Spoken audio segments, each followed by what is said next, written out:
Hello மக்களே! இன்னைக்கு நம்மளோட வெயிட் லாஸ் சேலஞ்சோட டே 8. என்னோட வெயிட் 84.7. Not bad. நம்ம கிட்டத்தட்ட 2 கிலோ வெயிட் இப்ப நான் இறங்கியாச்சு. பட் எல்லாமே வாட்டர் வெயிட்டா தான் இருக்கும்னு நான் நினைக்கிறேன். ஏன்னா வெயிட் லாஸ், ஃபேட் லாஸ்ங்கிறது அவ்வளோ சீக்கிரம் நடக்காது. மார்னிங் ஒரு கப் டீ எடுத்துக்கிட்டேன் நானு.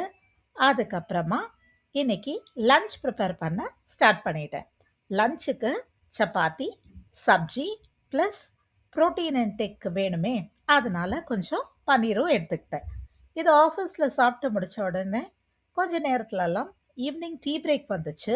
ஸோ ஆஃபீஸ்லேயே நான் ஒரு டீ குடிச்சிட்டேன். சாரி, அந்த வீடியோவை என்னால் எடுக்க முடியல. அதுக்கப்புறம் நான் வீட்டுக்கு வந்த உடனே கொஞ்சம் ஸ்டெப்ஸ் நடந்தேன். நடந்ததுக்கு அப்புறமா 4 ஃபுல் எக்ஸ் எடுத்துக்கிட்டேன். கூடவே கொலாஜன் சப்ளிமெண்ட்டும் சேர்த்து எடுத்துக்கிட்டேன். இதோட இன்னைக்கு என்னோட டே முடிஞ்சிருச்சு. நாளைக்கு பார்ப்போமா? நல்லதே நினைப்போம், நல்லதே நடக்கும்.